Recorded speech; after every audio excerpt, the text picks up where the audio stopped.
You know, I'm starting to think they should change the name of Easter Sunday to the Nor'easter holiday. I swear it seems like every single Easter season we have a nor'easter within just days of the actual holiday. And guess what? This one's no different. We have a very potent nor'easter on the forecast just 2 days after Easter Sunday, which is today, by the way. Happy Easter. And I really hate to admit this, but it might be bringing with it a winter blast. But we've already got a lot going on this Easter Sunday, my friends. We're gonna break it all down right here, right now. Let's go.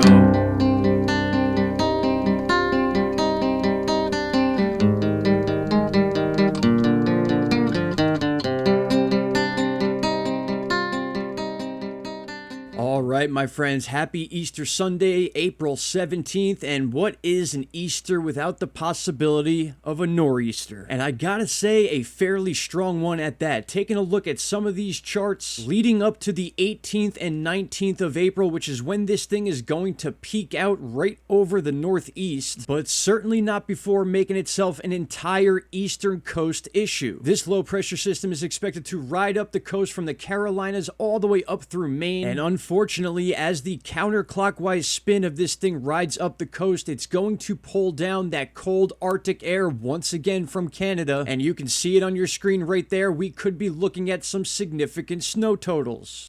Alright, I have us pulled up here on Vent2Sky, a very useful weather website, and something I want to point out, this is 24 hours from now, so we're looking ahead into time 1 day. This nor'easter is expected to hit within 2 days, so we are in that perfect time frame where we can almost guarantee that the effects of this nor'easter are going to be exactly what you see on your screen. So take a look right here. We are looking at the center of the low pressure system right now as it's basically forming. So right now we are looking at Monday around 11 a.m. So I want you to take a look at what happens within 1 day here. Right now we are centralized right over basically the border of North and South Carolina, and each frame I click here is about a 3-hour period. So now we're looking at about 2 p.m. on Monday. Here is 5 p.m. Monday, and we're starting to see some strong winds here. Look at that, 47, 48 miles per hour with that in wind coming into the coast as we approach the Chesapeake Bay area and the eastern coast of Virginia. As we continue along here to 8 p.m., we can now see the vortexes right there, that centralized low pressure system counterclockwise spin as always in the northern hemisphere. We are going to be seeing a lot of wind and energy being pulled right into Chesapeake Bay, Delaware, and also southern New Jersey. Keep in mind, these nor'easters like to ride the coastline. As we move into about 11 p.m., we are definitely starting to see these winds pick up. We're looking at 60-mile-an-hour winds coming from east to west into the northeast coast. Now we're talking New Jersey. And one thing I want to point out is as these low pressure systems tighten up and make their way up to the northeast, they get very compact. The energy is in a much smaller area, and that is why you're seeing a dramatic increase in these wind speed. Now we're going to go ahead and move into the early hours of Tuesday the 19th, and this is where this thing is really going to start peaking. Check this out, 70-mile-an-hour winds off the coast of Long Island. We're going to have a bunch of those issues with the southeastern end of Massachusetts right here by where the cursor is. All the while, we could see the center of the low pressure system down here off the coast of New Jersey. Jumping another 3 hours. This is where things are going to get interesting as far as the precipitation and what type of precipitation we're going to be seeing in the northeast. Now, something I want you to visualize here is as we have this low pressure system counterclockwise, and just like hurricanes do or just like tornadoes do, they spin in a counterclockwise motion. I showed you a graphic before with a big long dip in the jet stream. And now when you add these two elements together, the counterclockwise spin of the low pressure, the dip in the jet stream, what this is doing, it's creating a force field that's going to be pulling things down from northern areas. And in this case, it happens to be Canada. Now, unfortunately for this situation, with the jet stream dip mixed in with this situation as perfect timing, we're going to be expecting a lot of cold air to be pulled down here, which is why you're going to see those snow totals rather than just your typical wind and rain in those late spring, early summer nor'easters we usually have. Now, I don't want to keep you guys here too long, but we got to understand there are many different factors at play when it comes to nor'easters. Each one is very unique when it comes to the different weather patterns going on, the different air pressures, and of course the time of year. If you guys remember back in March of 2018, we had 4 nor'easters within the month of March alone, each one beginning on a Wednesday. And for those of you that lived in the Northeast, you know that these were 4 major snowstorms. In fact, you are looking at those 4 exact storms on your screen right now. Check that out. March 2nd, 2nd, March 7th, March 13th, and March 21st. Just an unbelievable graphic to look at to give yourself an idea of how quickly these things can form,